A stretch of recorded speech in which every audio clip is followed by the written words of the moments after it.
is Andreas Russo, and in this video what we're going to talk about is the type of loans that you can get to get your investment property running in terms of development projects. I'll say it again, in order to fund your development projects.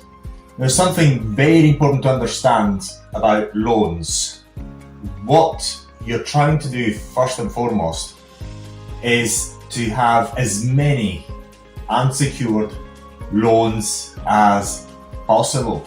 Of course, you try to price the project. Always, if possible, be on the safe side and get unsecured loans, because I'll tell you what you can do if things go wrong with unsecured loans very soon. The most common loans you'll get or be proposed to you is secured loans that have got a time limit. These are the most insidious, and therefore you have to use extremely carefully. The type of loans, secured loans, that you're going to get is something called bridging loans, and these are the most dangerous because it's not the interest rate that makes them dangerous. It makes them dangerous the timescale. If you don't pay them off within a certain timeline, they'll just call it in. Just take everything. Take the whole investment, your whole investment, and then we'll tell you more what they do as well. Development loans usually are also secured and unfortunately are timed as well. So you can treat them as well as the same way as you take a bridging loan.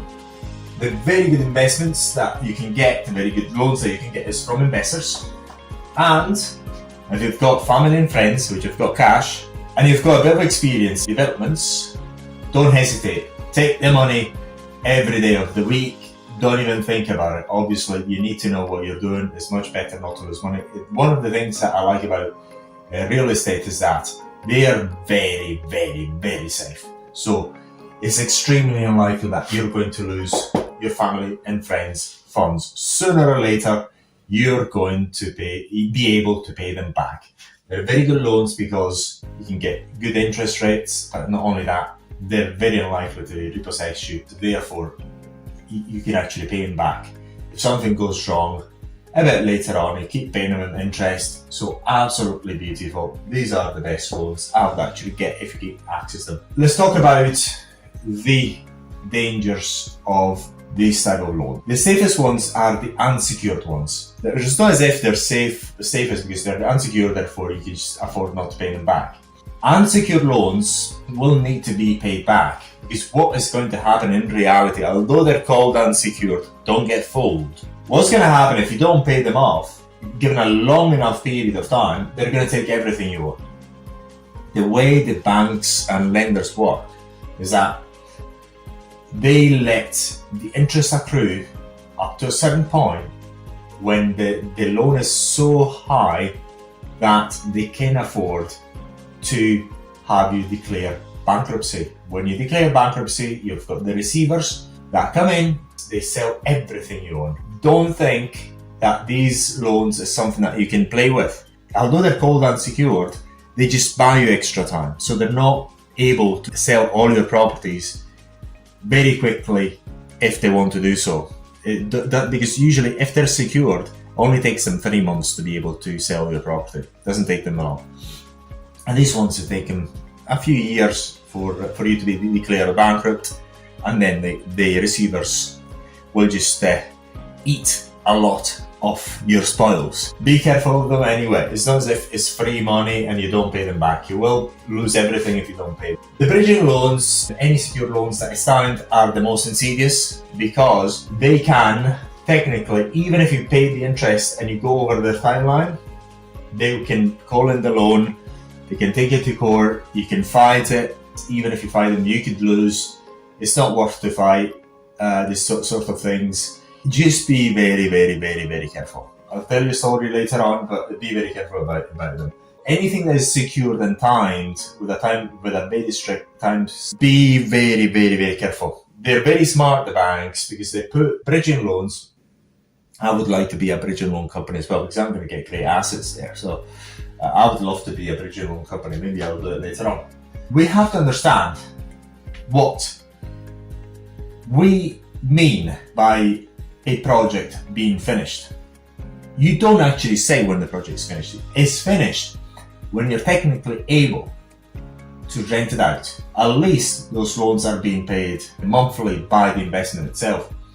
Obviously, usually you can tell when you're able to rent it out, but as soon as you're able to rent it, just rent it real quick so you start getting money coming in. This is as important as it comes. So what we've learned so far in this video is there are two types of loans: secured and unsecured. And between the secure, the ones that are timed. These are the most insidious. Always make plans to have things in place, to have payment plans in place in case things go wrong, you don't finish the project, and you still have the loan on. Have contingency plans in order to pay off that loan, or to have a way to pay the interest monthly if things go really wrong. Be always thinking about the worst case scenario, because all you want to do is just being able not to lose money. In order not to lose money, you don't lose the building, and in order not to lose the building, you have to make sure that even if things go wrong, you're able to pay the interests, and in case of bridging loans or time loans, you're able to pay them off one way or another. They're going to come and take the building off you. Very important now is to understand that even if you've got a loan, say for example a bridging loan, and it's secured, any secured loan, if you default and then they take the asset, what normally happens with this, let me digress a bit. What normally happens is, with any bridging loans or any development loans, usually you are providing the guarantee on this loan. They're able to claim whatever they want off you. Say for example, you have £100,000 bridging loan, they sell the asset and they sell it for 50 on auction, you still owe them 50. 100 minus 50 equals 50. Say for example, make it different. You borrow 100,000, you owe them 100,000, you cannot pay, they take the asset off you, they sell it, and they sell it for 60. Therefore, you still owe them £40,000. So that £40,000 is still owed to them by you, and they still accrue interest on it. If that happens, it's as if you've got an unsecured loan, and if you keep it running in the background too long, they're going to come for the cleaners. They're going to go for bankruptcy proceedings at a certain point, and you lose everything.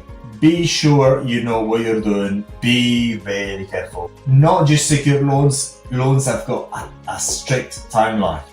Be very careful. That is pretty much almost all we want to tell you in this video, but there's something else. Now we're going to bring you this graphic. This graphic represents the market value of a building during the development and the time throughout the development. Here put time and money, because time is money, and the market value. So what happens is, when you buy the site, I'm going to say, for example, you have a value of whatever X. Let's call it, say for example, 100k. So you buy for 100k. Then you start putting money in it during the development, and the value usually is not going up, it's going down. Because then, or remaining the same, it really depends on the type of development you're doing. Or it going a bit down, or is it remaining the same? In many refurbishments, the value goes down, and then it keeps being down, and then only starts to go up as soon as things start working. Say for example, here, we've got, at this point, say for example, that everything is plasterboarded. So maybe, when everything is dry lined, you could sell it at the same price. That's very important. But then you do the same point here, for example, the plastering. Finish the plastering. Maybe you can sell a bit more. Maybe you can. And then when the lights work, here, lights work and all the electrics work, maybe you can sell it more. Maybe you can sell it at 200. Maybe. But what you're looking for is to have it completely finished and get to a rentable state. And then what you'll find is that from here to here, it does not take a lot of time and money. takes quite relatively little, but you've got all this area here in the heavy refurbishment, which has got a lot of time and money invested in there, where the value is lower. This is what is going to you're going to find out. You're going to be in. Plan for this situation. If you get stuck there, are you able to sustain the building and the loans on it until you find money or solutions in order to get to, ideally, to the exit to a rentable site?